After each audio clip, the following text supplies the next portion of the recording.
Madam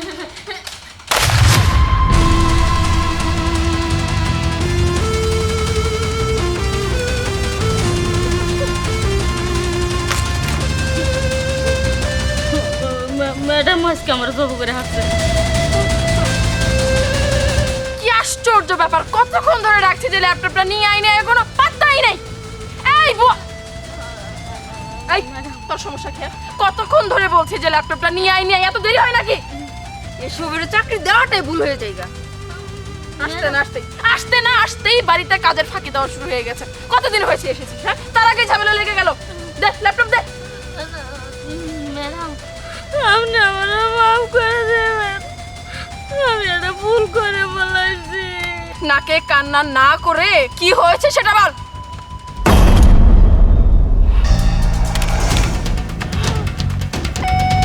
বাবা আমাদের laptop ধর। মার মার মার। তোর কত বড় সাহস? হ্যাঁ, তুই এত দামি ল্যাপটপটা এভাবে ভেঙে ফেলেছিস?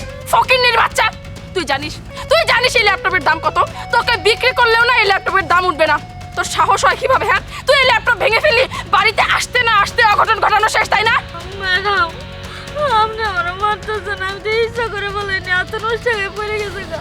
চুপ, একদম চুপ। আর একটা কথা বলবি না। বাবা তুমি চুপ করে দাঁড়িয়ে আছো কেন? একে কিছু বলছো না কেন তোমরা? আমি আর কি বলবো, ওর তো কায়কার বাদে দাও মাথা হলুদ আছে। হারামজাদা সুর বাচ্চা কি যে করি, দুটো বাচ্চা একেবারে পিটাই রসালো ভাবে কথা বললে না কিছুই হবে না। মেরে ফেলা উচিত। আসতে না আসতে এত বড় ক্ষতি করে ফেললি। তোদের মতো ছোট লোকদের না এই সব বাড়িতে চাকরি দেওয়াই ভুল। ম্যাডাম আমার মাকে কিছু কইেন না, আমার মা ল্যাপটপটা আনার সময় পয়রা যায় ভাঙ্গা ফলাইছে, আমার মা বুঝবার পারে নাই। ম্যাডাম মাফ কইরা দেন আমার মাকে। বুঝবে কিভাবে? গাইয়া খ্যাত কোথাকার, পায়ে ধরে তো চাকরিটা নিয়েছিলি। যা আজকে বের হয়ে যাবি, তোদের কোনো চাকরি নেই এই বাড়িতে। বাবা এদেরকে না এখনই বাড়ি থেকে বের করে দেই আমি, ঘাড় ধাক্কা দিয়ে। হ্যাঁ, আমার দাঁড়িয়ে আছিস কেন? বের করে দে। আমার মাথা কিন্তু হট হয়ে যাচ্ছে।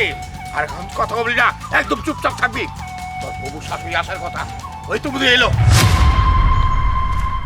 আসসালামু আলাইকুম। ওয়ালাইকুম আসসালাম। আসসালামু আলাইকুম আম্মা।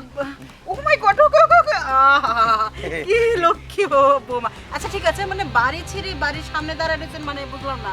না আপনাদের আপনাদের রিসিভ করার জন্য। আমি জানি সাইড থেকে শুনলাম যে চিল্লাচিল্লি হচ্ছে, কি নিয়ে না বিষয়টা? আসলে না না মানে বিয়ান সাহেব, এই সরি বিয়ান বলেই ফেললাম, কিন্তু বিয়ান না হওয়ার আগে। আচ্ছা যাক, এতক্ষণ প্রশংসা আপনাদের হচ্ছিল আর কি। এই বাপিটি মিলে আপনাদের প্রশংসা করছিলাম, তাই একটু হইচই করে আর কি আনন্দের সাথে বলছিলাম। আর এদিকে তো আমার মেয়ে, মেয়ের কথা আর কি বলবো, নিজের মেয়ের কথা নিজে প্রশংসা আর কি করব। আমার মেয়ে এত ধার্মিক মানুষ, ও মাই গড, 5 ওয়াক্ত নামাজ, 1 ওয়াক্ত তো কাজাই করে না, তারপরে রোজা, কোরআন শরীফ আর মানুষের ভদ্রতা ব্যবহার, ও কি নম্র ভদ্রতা। আমার নিজের মেয়ের প্রশংসা আমি করতে একটু লজ্জা পাই অবশ্যই, তারপরেও বলে ফেললাম আর কি। আপনি কিছু মাইন্ডে নিয়েন না। এই তো বাসে আছে দাঁড়িয়ে, দেখুন দেখুন দেখুন আমার মেয়ে কত সুন্দর, ভালো, উচ্চ লম্বা, দেখতে সুন্দর, হ্যাপি, মানে কি আর বলবো। ব্যাংক সাহেব আপনি আসছেন যখন, আমার মেয়ে দেখতে আপনার যতটুকু পছন্দ হয় ততটুকু আপনি পছন্দ করে নিয়ে যান। আমার মেয়েগুলো কোনো কমতি নেই। হ্যাঁ আন্টি, বাবা ঠিকই বলেছে। আসলে নিজের প্রশংসা কখনো নিজের করতে নেই, তাও কথার কথা বলছি। এই যে দেখছেন আমাদের বাড়ির কাজের বুয়া একটু আগে আমার এত দামি ল্যাপটপটা ফেলে দিয়ে ভেঙে ফেলেছে। রিয়েলি? হ্যাঁ দেখে দেখে যে ভাঙছে নাকি? হ্যাঁ ভেঙে গিয়েছে, কিন্তু আমার ভেতর থেকে বিন্দু পরিমাণ খারাপ আচরণ তার প্রতি আসেনি। কারণ আমার ফ্যামিলি থেকে শিক্ষা দেওয়া হয়েছে এটাই যে মানুষ ভুল করলেও তাকে শুধরে নেওয়ার সময় দিতে হয়, তার সাথে খারাপ আচরণ করতে হয় না, মানুষের মতো মানুষ হতে হবে। এই জন্য আসলে আন্টি আমার অনেক বেশি ধৈর্য। ও রিয়েলি?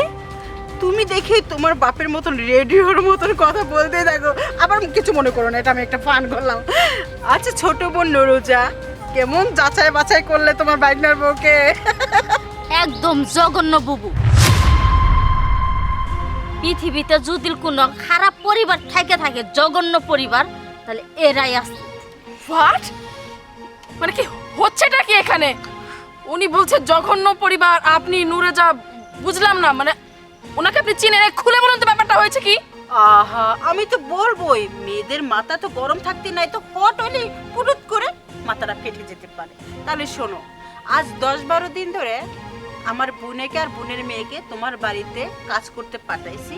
কারণ তোমাকে পরীক্ষা করার জন্য আমার ছেলের বউটা কিরকম হবে আমি একটু যাচাই বাছাই করে নিব না। তারপরে এলাকার চেয়ারম্যান, আমার ছেলে হচ্ছে এসপি। আচ্ছা বোন, কি হয়েছে? আমি তো দূরের থেকে শুনলাম একটু চিল্লাচিল্লি, বল তো খুলে। বুবু কি আর বলমু, জঘন্য পরিবারের কথা মুখে আনাই পাপ। এই মাইয়ারে তোমার বাড়ির বউ বানানির আগে আমি যা দেখলাম, তোমার বাড়িতে যাইয়ে এই মাইয়া একদিনও সংসার করতে পারবো না। শেষ পর্যন্ত তোমার বাড়ি থেকে বিদায় করব।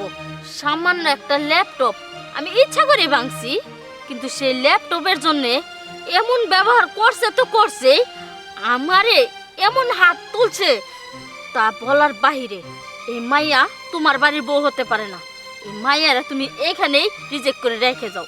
তাই শিশির, এই মেয়েটাকে রাস্তায় দেখে পছন্দ করেছিলি যে মা ওই মেয়েটাকে আমার অনেক ভালো লেগেছে, খুবই সুন্দর, উঁচা লম্বা, এমনকি গায়ের রং অনেক সুন্দর। গায়ের রং সুন্দর থাকলে হয় না, কিন্তু ভিতরের রংটা কুৎসিত কালা। হ্যাঁ মা, একটা কথা আছে না, চকচক করলেই শোনা হয় না। এই মেয়েকে যদি বিয়ে করে আমার বাড়িতে আমি নিয়ে যাই, আমাদের সোনার সংসারটা জাহান্নাম বানিয়ে ফেলবে।